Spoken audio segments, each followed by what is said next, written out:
coached the students in their coding Olympiads.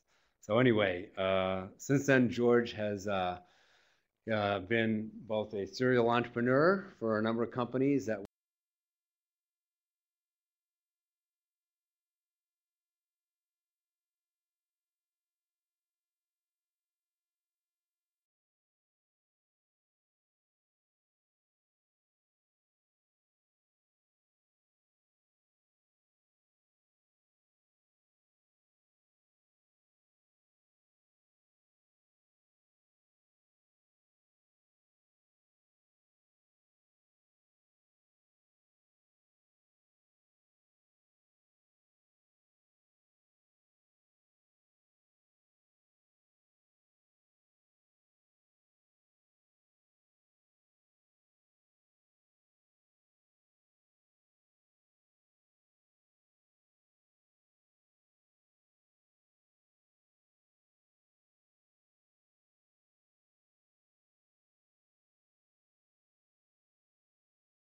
were formed through several rounds of funding, sold various companies, then moved in and out of places. He was a professor at Purdue for a while, worked at AT&T Labs for a while, Cordys for a while.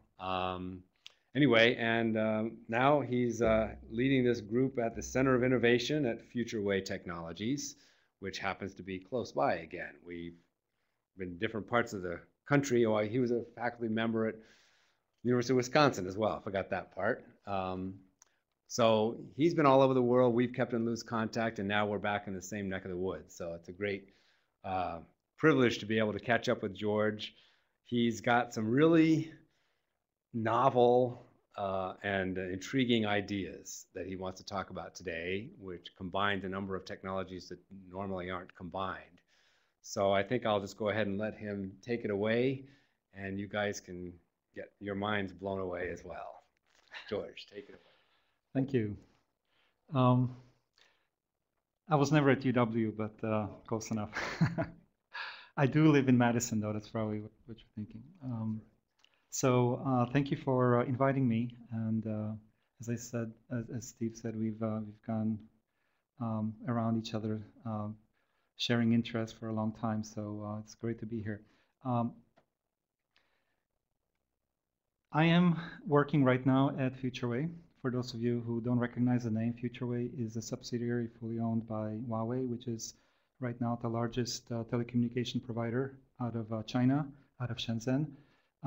We've just succeeded Ericsson to be #1. We provide complete solution from everything from infrastructure to wireless to and user devices. But we are working here in the Innovation Center in Santa Clara. We have 4 buildings, and we have representation from all over the company, along with collaboration with other labs. There's a number of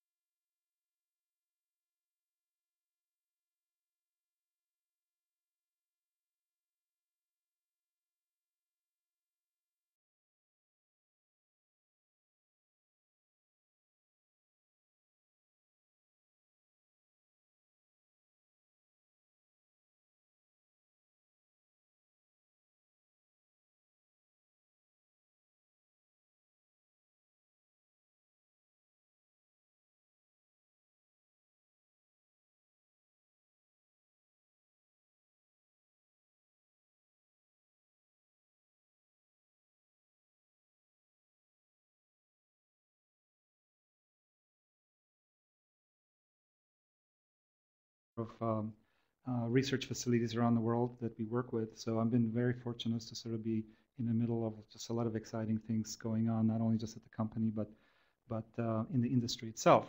So 3 years ago, I joined, and I was hired by my old colleagues to work on cloud infrastructure or cloud computing, specifically around small business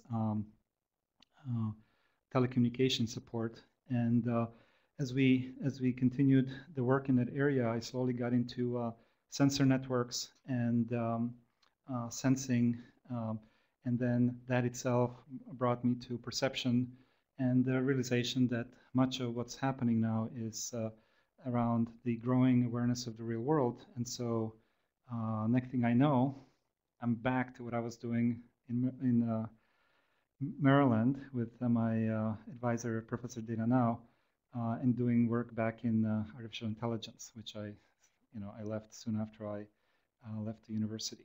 So that brings me to my topic, which is our focus right now is very much on thinking about the future in terms of growing awareness of the real world. If you look at what's happening in the Internet of Things, and you realize that we're going to have 50 billion devices, and that even devices like pads are going to disappear because we're going to have, embedded computing, and everything's going to be connected from everyday devices to your homes, smart homes and smart buildings and whatever. You start to recognize that there's a huge set of challenges from the industry to really turn this into some kind of a real ubiquitous infrastructure. Right now, there are point solutions, but there's very little in terms of the industry being able to provide the kind of solutions that we've been promising in this area. So it is important for us to really start to think about some kind of a general solutions in this space to really enable intelligent systems to grow. Now, when we talk about intelligent systems, it really boils down to two important areas, one around ambient intelligence and one around organic computing, and I'll talk about both of them. In terms of the intelligent systems, we very much need this idea of ambient intelligence to really enable the intelligent systems, and by that I mean the smart homes, the smart cars, your mobile devices, and understand the environment. And for that, they have to be able to sense it and try to get some information about the behavior of the users and the systems and so forth. So it is extremely important that ambient intelligence becomes sort of the ingrained fundamental capabilities of whatever the infrastructure is that's going to support these intelligent systems. And of course, organic computing is this whole ability for these systems to do so without a lot of human intervention, right? So this is sort of a funny slide, but we all remember 2001: Space Odyssey, and we remember HAL taking control over the ship. And in this case, in the future, it's going to be HAL, but in this case, wanting to have a beer. And of course, Dave is saying, "Sorry, Dave." Sorry, HAL is saying, "Sorry, Dave, I can't do that. The bathroom scale and the hallway mirror are reporting disturbing flat anomalies." So really, what this brings home is this notion that all of these different devices will have to interoperate and share information, and that means understanding, learning from the environment, learning from the sensor data, and being able to create, behavior model and do a lot of inference on what's happening to be able to provide sort of this organic computing support. So when we talk about organic computing, it is another aspect or dimension of intelligent systems that's extremely important. In other words, we can no longer ignore this sort of a middleware or capability that's built into the systems, right? I mean, if you think about it, we do startups and we build systems around their core competency or around the core value, whatever it happens to be. But we forget that you need the infrastructure. You need to also pay attention to how these systems work and how difficult they are in terms of configuring, initializing, managing, maintaining,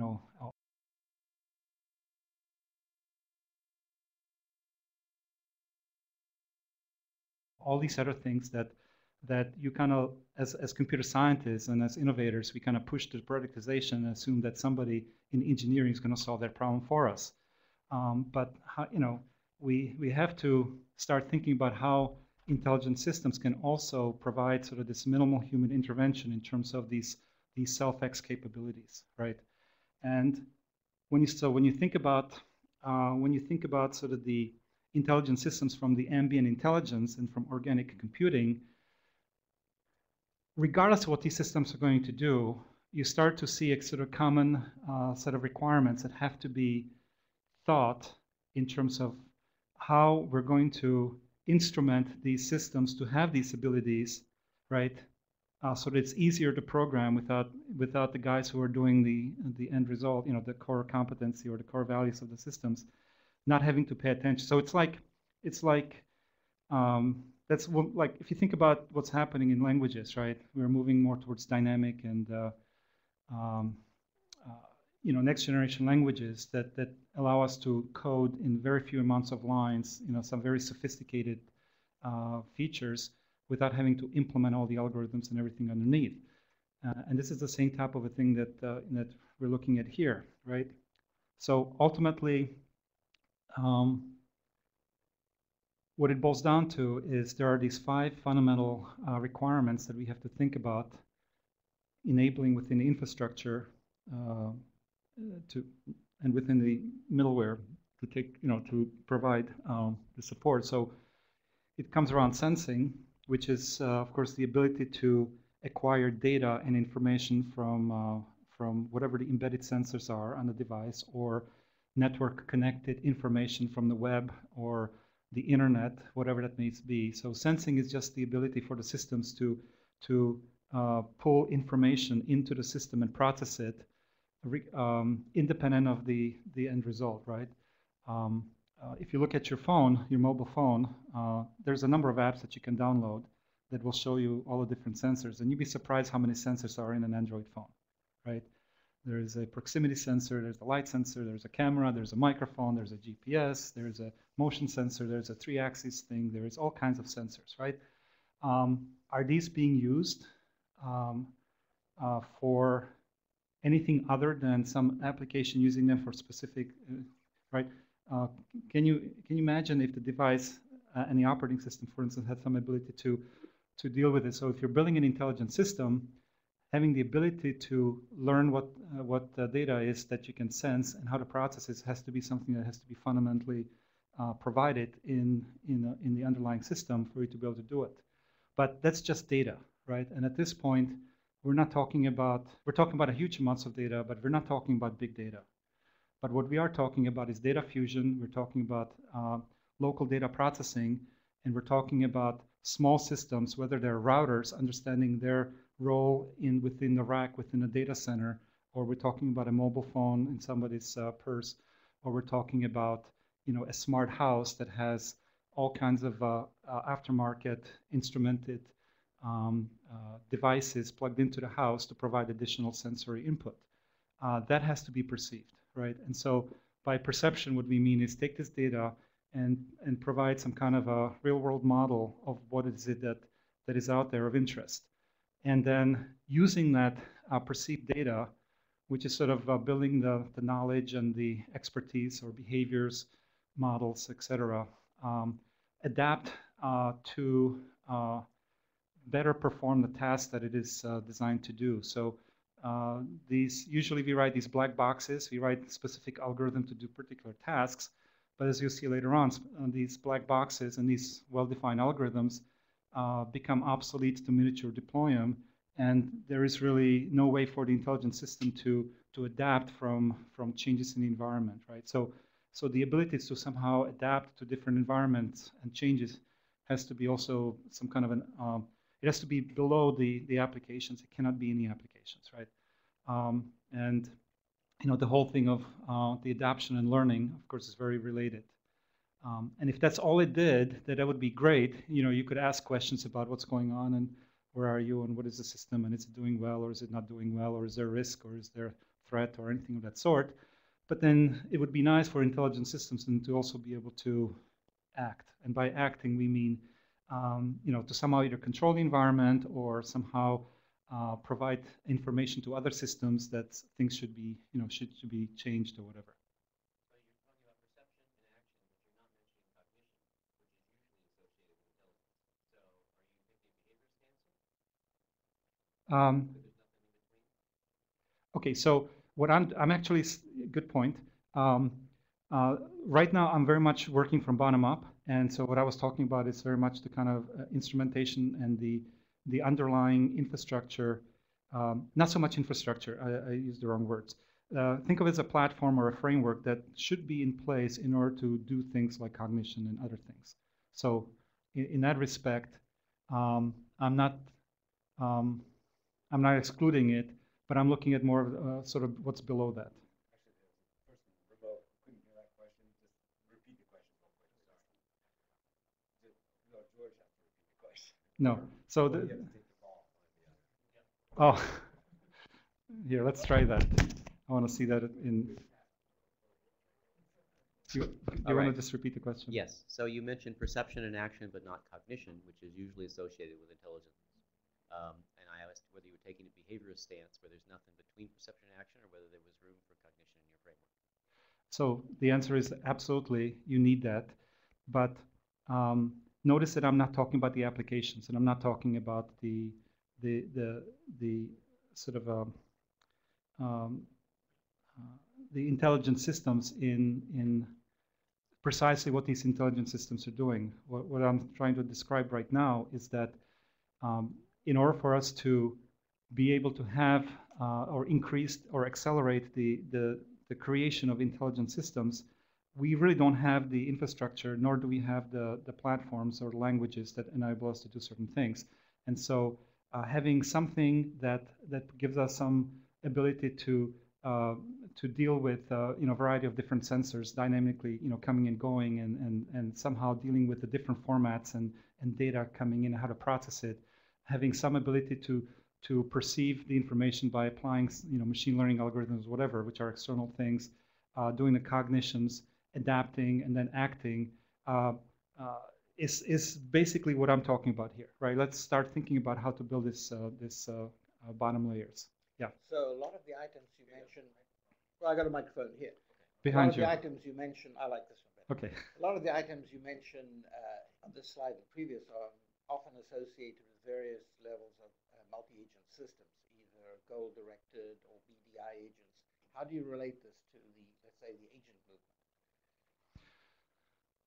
So this is not based on agent technology. What I'm not, you should be able to build intelligent agents. Notice I'm saying intelligent systems, not intelligent agents, right? So there are many different methods that can be utilized. What I'm going to focus actually on more now is knowledge modeling and knowledge representation, and the ability to sense and perceive data, learn in terms of like the ontologies and the categories, and do concept learning, and use that as a sort of infrastructure, not infrastructure, as sort of the back-end support systems for an agent system or applications that can use this information without having to deal with this low-level sensing, perception, adaption, and acting, right? So to continue, so I went through the whole AI experience, starting in the early 80s, and then all of the phase that happened since then. And what's interesting is that all of a sudden AI is popular again, right? And it's partly because of big data and machine learning. The interesting thing is that there are still these challenges that really everyone's now thinking about, especially around data mining and machine learning and analysis. This thing about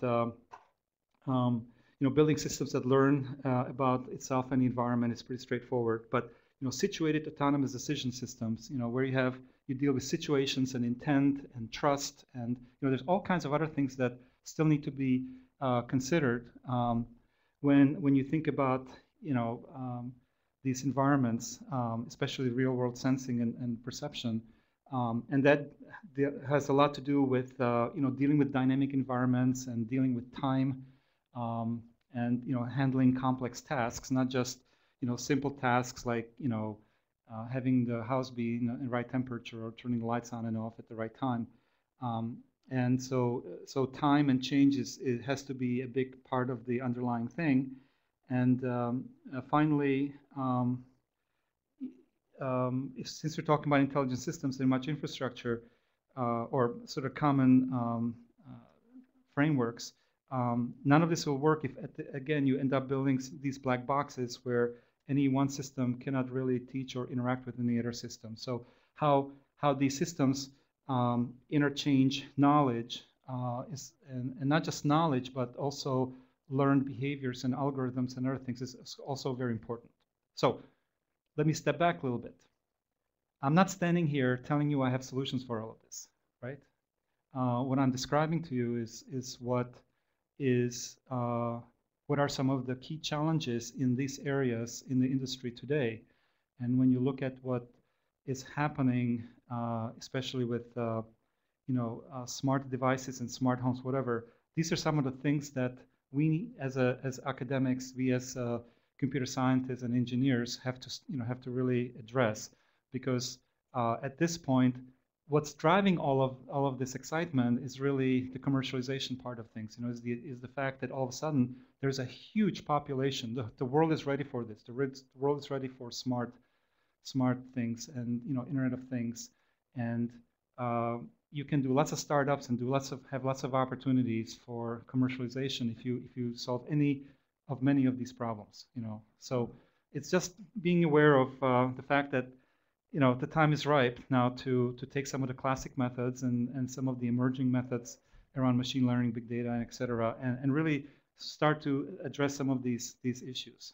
So, could you give an example of something that we could use this for? I mean, just to motivate what you're. I know you're about to sure. go into what your framework is, but what would it be good for? So, can I give an example of some of the things that these things would be good for? Right. So let's see.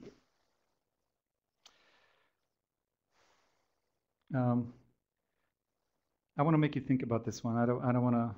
There's some things all right. Perfect example. I've been working at AT&T a long time ago.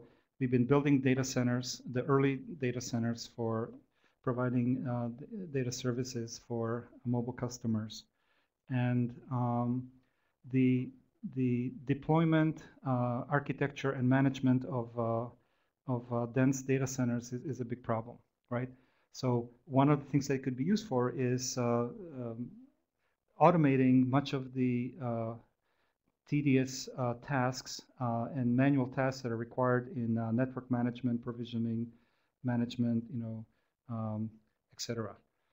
When you think about it, if instead of just selling a router or a switch that needs to be externally configured using computer, CLI, or using some complex management mechanism, if the devices themselves had more capabilities to understand their role in the overall system, in its complex network infrastructure, because many of these devices, switches and routers are multifunctional. So when you put it in, it depends on how you configure it as to exactly what the role of that, which layer it's supposed to do, and how to deal with certificate authorities, et cetera, et cetera.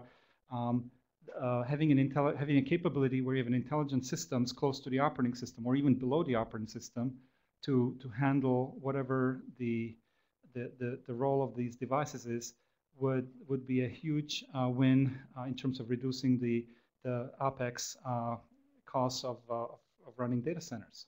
So what are the sensing and acting there?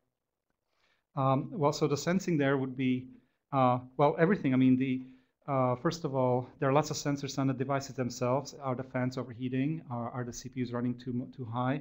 What is the proper utilization? I mean, there's dozens and dozens of sensors where peaking a processor's, let's say, server farm at 100%, it turns out to be counterproductive. And so to find the right balance of the utilization of processors and storage and networking, especially now when you have things like SDN, software-defined networks, and you've got this whole application layer that's moving up the layers, it's too complicated to leave it to any one particular certified engineer to go in there and get it right. They're probably going to get it mostly right, but it's not going to be optimal.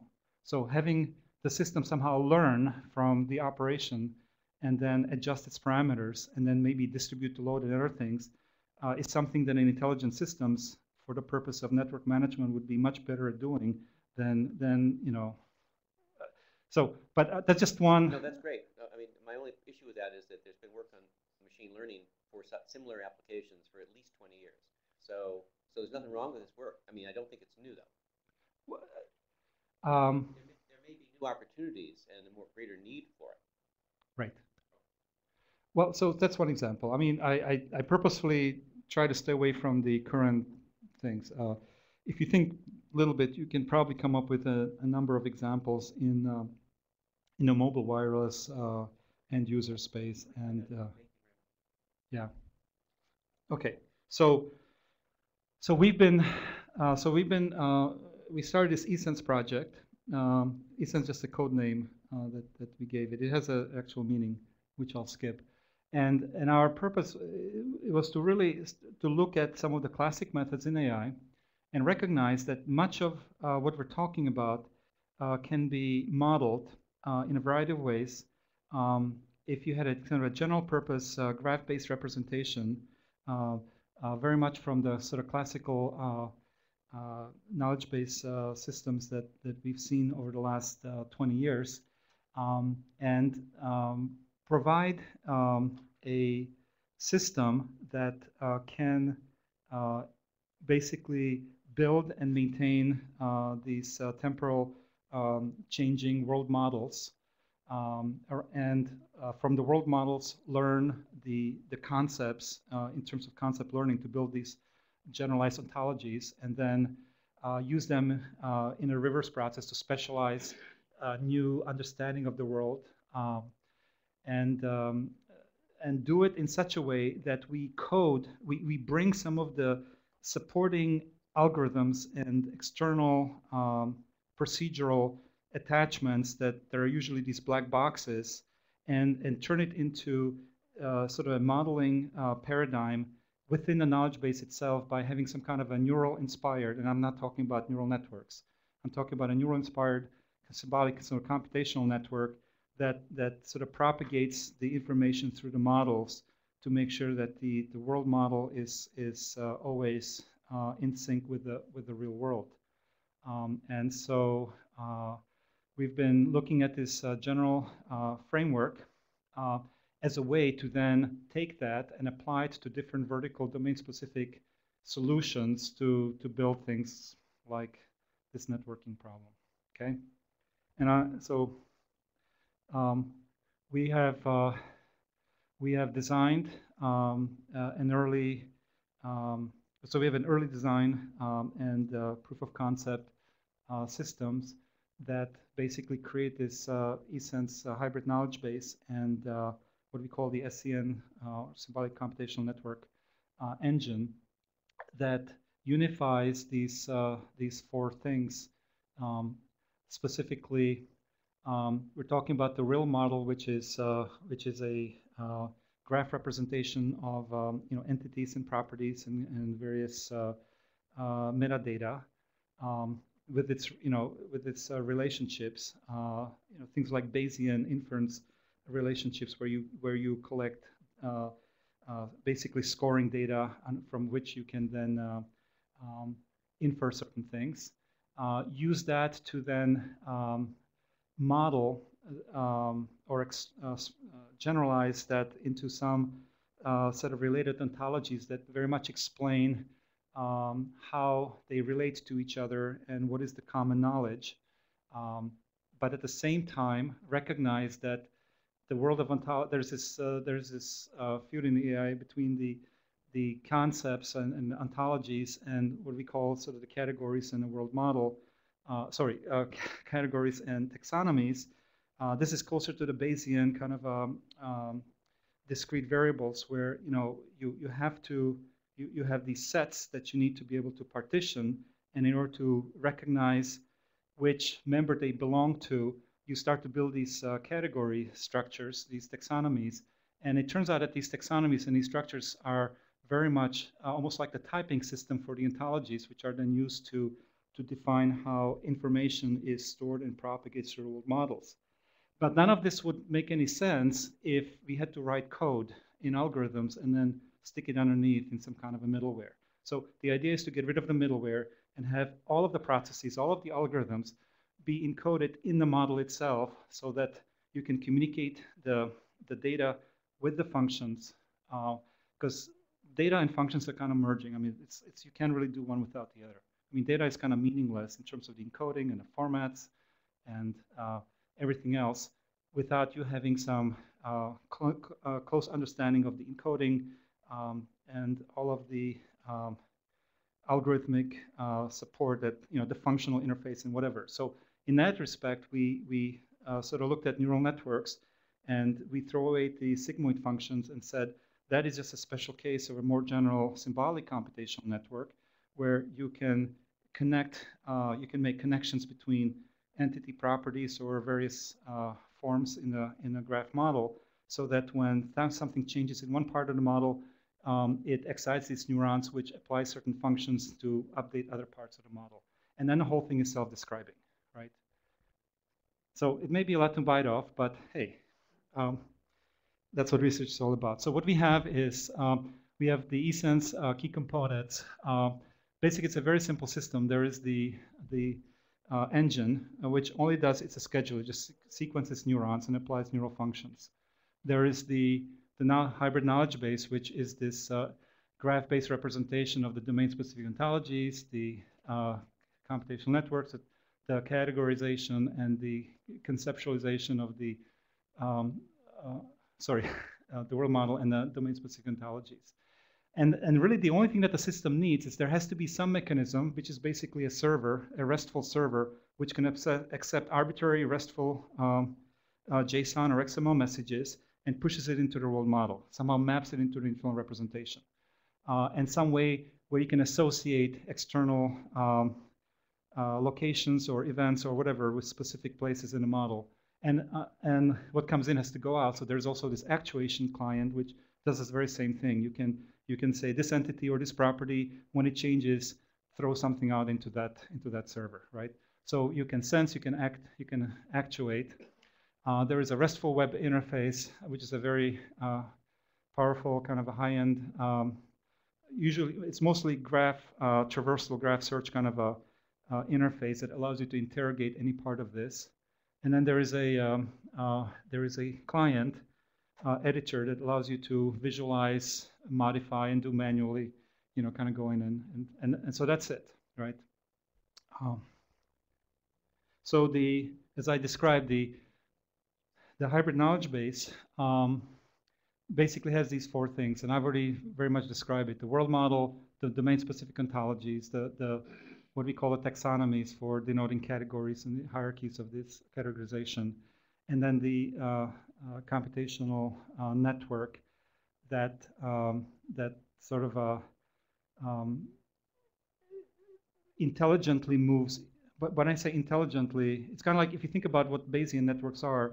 If you had a complete network, it would be too complex to represent, and so you have to be very careful where the relationships are, right? But once you know that, then you can sort of encode some of the processing that would take place in a Bayesian thing within certain neurons, connect the same thing, and then have the computation network kind of prunes itself or optimize itself to eliminate either redundant or kind of dead connections to optimize the whatever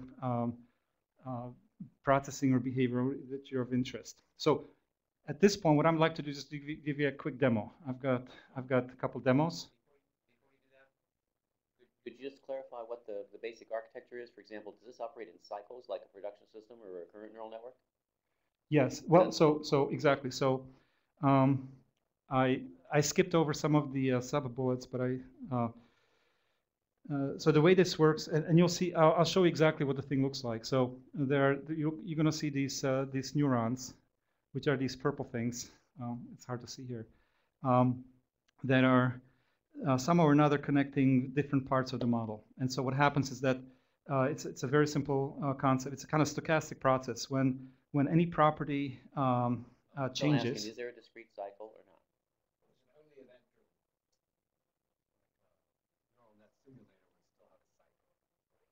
not? No, so it's discrete driven. And in terms of representation, right?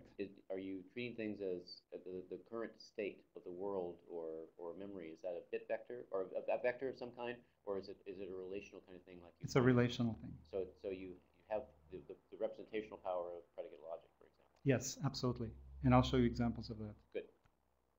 Absolutely.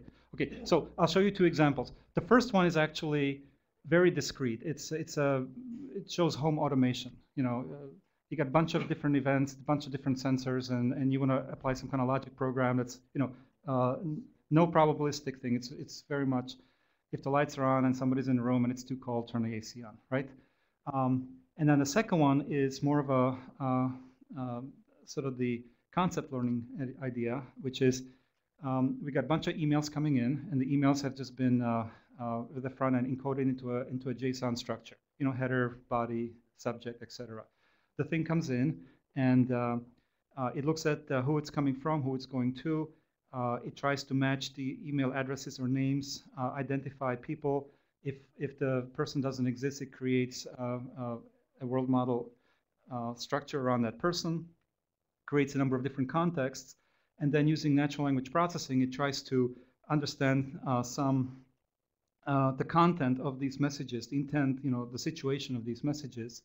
And right now, it's very high level. It's kind of ad hoc, so don't read too much into it. But we kind of pre-coded the categories for what the different topics are.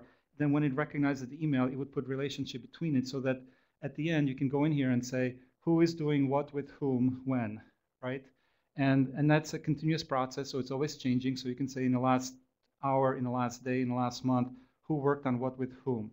And so this is kind of the context awareness that is more apropos to social networking, okay? So if you give me a second. Notice so it's... Your example there, isn't that the same as Tim Berners-Lee's semantic web example he gave in You know, I haven't seen that, but it sounds like probably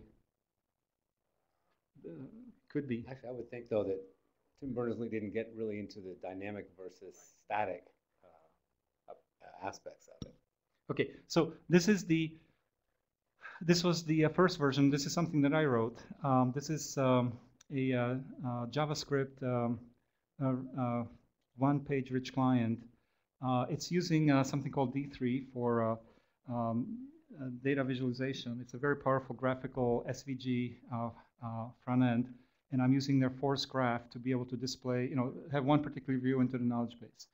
And so with that, I'm going to load the demo, and oh, I forgot my mouse.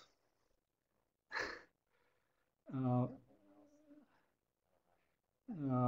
see, the problem is, okay, so what you're looking at here is these little books represent the concepts, the green things represent entities, the little buckets represent entity properties, and I'll describe a little bit more detail how they work. The purple things represent, hexagons represent neurons. Down here we have categories, so you know, I'll talk more about categories, but if you think about a category, it's just a set. It's a set of concepts, and so if you want to partition people into different groups, if you want to partition temperature range into, you know, hot, cold, warm, these kind of like the random variables. If you wanna talk about light, is it dark or is it dim? This is all just partitioning on some data. And if you tell the system what that partitioning is, the system can automatically generalize or specialize from the sensor data, because now the categories in code, the taxonomies, tell the system how to go from very general data to very specific data. And by you simply changing these categories, changing these partitions, you teach the system about new concept ranges or new concept categories, like, you know, what does it mean to be hot, or what does it mean to be cold? And that itself simplifies the rules throughout the system, because all equations and everything disappears, because all you now do is talk about membership categories. So you can say if it's hot and the lights are, you know, and it's not dark, then do something, right? So what I'll just do, not to Sorry, spend. just to clarify again. So are you saying that all of these connections, there's a set of conditions and there's one consequent, sort of like a horn clause? Yes, exactly. So because so for example, they're not like strips operators. They're not talking about things a change that occurs. They're talking about drawing some conclusion or it could be an action from that should be done under a set of conditions. Well, okay, so what's interesting about this is that because these are general functions, and they can connect any property, any other property, and basically a neuron is many to one, so you can have multiple connections coming in, single connection going out, and if any one of the properties changes, it fires the neuron, it does whatever, and then it either updates or doesn't update, and this propagates throughout the network, right? Now, you can have more than one neuron coming into the same thing. So as you'll see, you represent a logic program. You can do a complete program with all of the rules and have as many neurons as there are. And then through the Bayesian approach, you can then start to prune some of the dead-end neurons and optimize only on the one that are there. So let me just show you, because we're going to run out of time. So one of the things I do want to do is, okay, so two things to watch for. Here's the furnace, and this is the actuating property. So the furnace actually is defined by a category that says it can either be off, it can be in a cooling state, or it can be heating state. And when that happens, there's either temperature cooling or there's a temperature gradient coming in, and the whole thing responds to it. Because we don't have, this is offline, and I don't have the actual sensors coming in, there's a sensor generator that basically just simulates the sensor input. But otherwise, the system is as live as if it was in a real system. So what I'm going to do is just turn on the sensor generator, and when I look at the temperature, what happened to my temperature? There it is, right here. When I look at this temperature, sorry. Let's look at the history. Right. So if I plot the history, so one of the things that you'll see is that these properties have full historical inference. So basically, they're variables. So you can go in there and say, what is the current value? But in this context, it doesn't help to know what the most recent value is. You want to know everything in the past, so that this variable, you can ask, what is the maximum or minimum of a certain amount of time? What was the average? Is the grade, is the tangent increasing or decreasing? And it can be multivariate, so it doesn't have to be a single variable. It could be a structured data, right? It could be an email message. In any case, here we just see something happening. Now, the way that this network is programmed is that we're using a light and a door to kind of simulate when a person's in a room. So if the door is closed and the lights are on, then we want to keep the temperature in normal range. So I'm going to turn on the lights. Just click on it. That starts to, at that point, I don't know if you watched it, but a bunch of things propagated. And what happened is that, the door condition changed to closed, the light changed to dim, and then this one rule, this one horn clause, fired off the furnace that said, you should turn it on. And so notice that the furnace is now on, and you get what you expect. At some point, when the temperature is things, again, the taxonomy, and it's the categorization that drives this. The taxonomy says, what does it mean to be warm or cold, right? At which point, the threshold will be exceeded, and you should watch it now. Oh, there, okay, it just turned off, right? Because the temperature reached certain things. You get the point, right? Kind of boring, because this is very much kind of a manually created model, and so I can encode all kinds of complex behaviors with this infrastructure. So the second thing I'll show you is it's a newer version of the system, and this is the one that actually does a little bit of the concept learning. So as entities come in, it looks at the mail messages, and then from that it will instantiate the world model. And then what you will not see is that the world model, as you get enough of these, it starts to look at the patterns and then tries to build the common ontology from what in this case the email messages and the related things look like. But in order to do that, there has to be some predefined. I mean, it's a chicken egg problem, right? I mean, you cannot teach everything to the system. The system has to be given certain information, and that comes from the text from the taxonomies. You know, it doesn't know what the word warm means unless you tell it that warm belongs to temperature taxonomy and relates to cold and so forth. So some things it has to be taught. So again, I'm not going to go into a lot of detail, but here you see the sort of random variables for the topics. The topics relate to things like you know, MIT CSAIL and eCeNS demo and various projects. We also have a taxonomy for email addresses, right? Again, what is a taxonomy? It has to be a category, a set, where you can in a subcategories you have a partitioning of the original set. So in this case, all the unique email addresses or all the unique people's names or all the unique topics. So I'm not going to go into all of the detail, but what I'm going to do, sorry, I should have brought my mouse, is I'm gonna let me just fix this note so that it doesn't move too much around. And so this very simple model is designed to so here it's called perception engine as opposed to SCN engine, but it's the same difference. So I'm going to start the engine, and so what we did is we've taken somebody's email, 1,000 emails over the last amount of time, mapped everything into JSON, so it's structured, because this is running offline again, right? But I could do this easily by just taking the mail server and just sending email messages into this engine. And so what will happen here is that it's receiving these email messages, it's doing a little bit of natural language processing on the subject lines, it's normalizing. Now, when I say that, what you should be coming to your mind is that, well, how is he doing that with the writing code? All right, so we do have some neurons, because we can write arbitrary neuron functions, so we do have some neurons that do things like, standardize or clear, normalize some data, or do some kind of sanitization. So in the early phase, just to get the thing rolling, we're probably cheating a little bit because some of these things have been hardwired.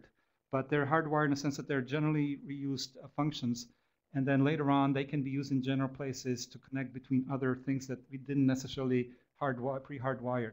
So if you see what's happening here, every one of these things, these properties have full history of the emails and the topics and whatever the value is. In this case, it could be a set of concepts or a set of categories. And as we let the thing run, the thing's going to expand and start building these models. So I'm going to stop it here because the thing will just. I'm getting dizzy anyway. Yeah, exactly. Normally, you would never see this, right? Because this is what's happening on the inside.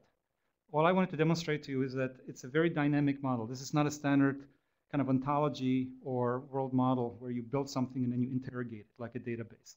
This is an extremely dynamic model where the neurons themselves can rewire the neural network. They can delete entities. They can create, I mean, basically anything goes. And part of the work that we're doing now is to start to utilize some of these building blocks or capabilities to really start to address some of these low-level things. So I think I spent way too much time at the beginning, but let me kind of quickly, I don't need to go a lot of detail. So we have, in the remaining time, just kind of show you some of these things. So we have these, everything is basically this node relational model where we have attributes on the relations and the nodes. And we only use the attributes for metadata. All active data are part of other nodes, which we call properties. So the kind of nodes that we have are entities in a world model and properties, property values, concepts, categories, and neurons. And everything else is just metadata, okay? We have entities. So as I described, an entity is an instantiation of a concept, and it has a set of properties. And a set of properties have some values. This is the history over some category within a taxonomy. Actually, category or concept. Then the domain-specific ontologies are concept nodes that again have properties from which you can instantiate or specialize the world model. And then you have the relationships. And here it's very important because these, in the domain-specific ontologies, the relationships have constraints that are statistically or probabilistically changed to denote things like one or more, or that type of stuff, right? And I'm sorry, at this point, since I'm running out of time, I'm just gonna show you the high level. The categories are again very simple concept. It's a tree structure, and there are many different taxonomies. So and there is no unique taxonomy. So you can have different taxonomies associated with different domain-specific ontologies, or you can have one universal. Again, it depends on the problem that you're trying to solve. So here's an example of a category, right? For a temperature where you have a unit of measure being Celsius, and it's kind of an ordinal things, you define 4 subcategories: freezing, cold, warm, hot, and they basically partition the links have the constraints on this partitioning. So when a variable or a field comes in that's associated with a temperature, if it's mapped to this particular taxonomy, this category, it would then know, the neurons would know how to map it from, let's say, 32 degrees to something that would say cold or freezing or whatever the thing falls into. And then all reasoning would be done on that, not on the actual values. So this is the example of the symbolic neural network. You've got very simple neuron nodes that simply have the neuron function encoding in it. And there's a number of different, property to property, property to concept, property to entity, etc.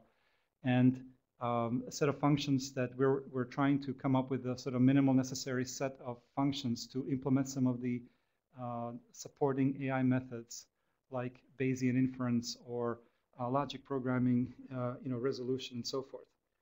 So to give you more of an example, here's a very simple example. By having some sensor entity with a property that is associated with a temperature, because that's a number coming from a sensor, like 32 degrees, the neuron simply says that it's going to map category to subcategory. There's another property, another entity with a property room temperature, but this guy doesn't care about the temperature itself. He cares to know, is it cold or is it warm? And so the neuron basically uses this categorization to map that temperature to something like that. Here is an example how the network can be used to encode a logic program. So whenever we have a set of categories like warm, closed, person in a room or whatever, and something like furnace, we can generate all the set of rules, horn clauses in this case, that would map those inputs, those ground clauses, atoms, whatever you want to call them, into the conclusion, and then use that in the actuation part to actually control the furnace, right? Again, different examples. So I'm basically done. With the last 2 slides, I just want to give you in a conclusion remarks. What's interesting here is that right now there is no shortage of algorithms and methods to address just large number of solutions for AI-related problems. And the problem that you always run into is whenever you're going to build a new intelligent system, and I'm talking more from the industry industry productization point of view, you have to sit here and you have to architect the whole thing. You have to design which platform you're going to use, which languages you're going to use, which operating system which you're going to use, what is the supporting middleware, all this kind of stuff. And basically you start, every problem you start from ground up, and you build a custom vertical solution for each of these problems. And so part of this is, can we just step back right now and use the best of what we have currently to come up with some kind of a common platform, common representation, modeling paradigm, where we can build this into the model in such a way that we don't have to go and rebuild the runtime environment and the supporting structure, right? And if you think about what I described with the neural network, the symbolic neural network, we can use that to implement things like concept and category learning. Logic programming, which I give examples, and the different types of reasoning, right? Like specialization or generalization reasoning is a perfect example. Is exactly what we're trying to do. Bayesian inference, et cetera, et cetera. And it turns out that one of the things that we're looking at each one of these and asking ourselves, can we take the best in these areas and not try to come up with the new or better algorithms, but from what exists today, can we map it onto some kind of a common model? And that's what this project is all about. George, there's one quick question from someone remote about what about CLP star var by Eb Kyoglu at IBM Research?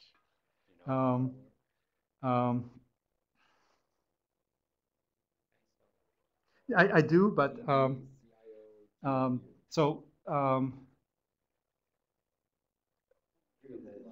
let me take that offline because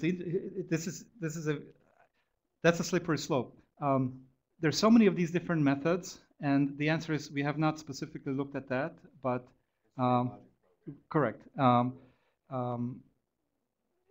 The only thing, and the reason why I don't want to get into it right now is I want to be careful to point out that this is not, in terms of a knowledge base, this is not a first order logic kind of a base, rule-based system. And so some things we have to sit back basically and do a little bit extra work to figure out how to model it if you want to do that. And CLP is one of those things that would not be intuitively obvious. And I'll just leave it at that. All right, so there's a number of things that I've already talked about. How do we do sensing in a general sense? How do we do actuation? How do we do domain-specific intelligent generalization and categorization, et cetera? So these are all of the things that are research under development to try to basically create this this system. So in summary, last slide, I promise. As I just been talking about, there are lots of current trends right now that are focusing on big data and machine learning, right? Specifically to address the context awareness, ambient intelligence, organic computing, the whole bit. And truly, there are some really exciting things being done right now to try to solve some of these real-world problems. I'm of the school that the classical AI methods and knowledge bases really are still have a lot of value if we can figure out how to adapt them to some of the new methods. And so I'm sort of taking the approach of starting with the classical approach and then add things as they are needed, not the other way around. I see too many people right now jumping on a machine learning bandwagon and the data analysis and the data flows, and at the end there's like, oh, we don't need knowledge bases. We can just do data. Everything can be from data analyzed. And then at the end, we go around and I say, okay, but you mentioned to me that you have a natural language processor and you need to have some information. And so how do you actually get this common? Oh, well, we do have a knowledge base. I said, you never mentioned that, right? So you really can't throw them away. They're in there somewhere. And there's still a lot of value in there to really utilize them to its fullest. So that's the whole point. Black box solutions right now are great, but they're not general and they become obsolete quickly. So I can learn from that. If you give me new algorithms and I have no way to put into a system that can in some sense adapt or evolve, then it doesn't really help me much. All right, so that's my last slide.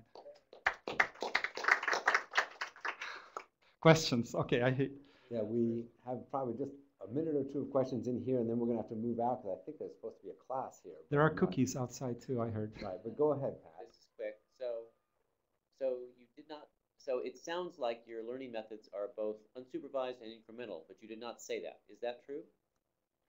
Initially, they're supervised. The strive is to go to unsupervised. But do they operate incrementally? Is it doing online learning or is it batch? Wow. Okay. It's okay. It's more of the online, because right. what I'm if you got the gist from the talk, what I'm trying to focus on are more of the small embedded intelligence systems as opposed to the big cloud-based data processing systems, right? So question is, can I put this on a smartphone or your laptop or stick it in a furnace? Because the furnace needs to have a little bit of it. So, you need, how much computing do you need in order to sense, process, and understand the local environment, right? Not can I process Google's, massive amount of data to come up with the right, right recommendation for, a girl who's looking at, maternity stuff, which we know you've heard what happened when was it Target or Amazon? Target, started to send mailers out, right? So in that sense, this is not batch.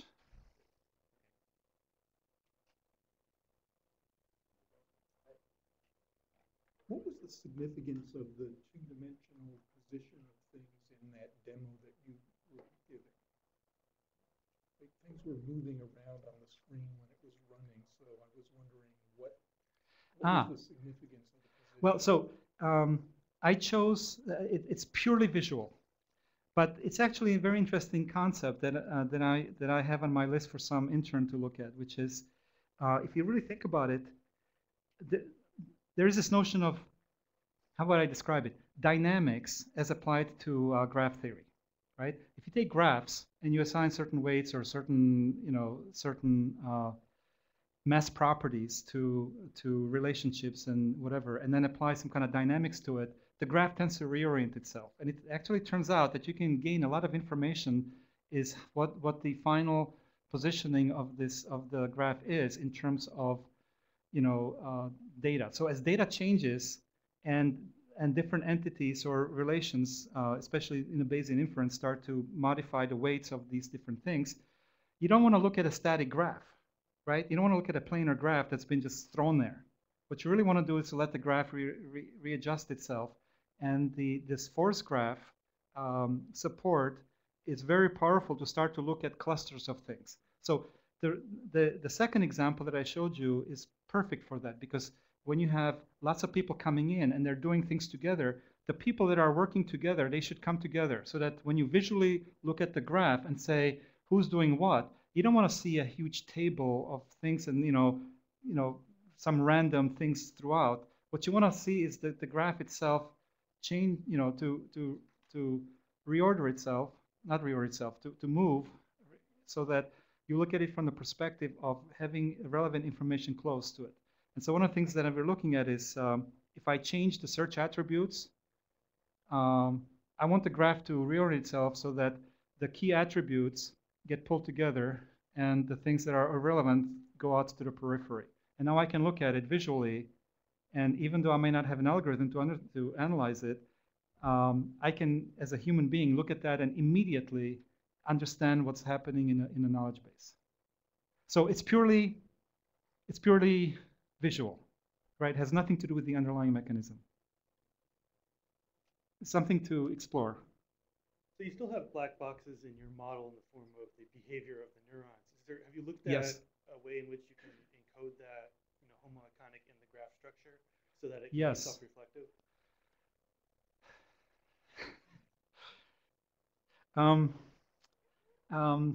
Good question. All right. So lately, it's been occurring to us, or me specifically, that maybe we should throw out the neural functions completely.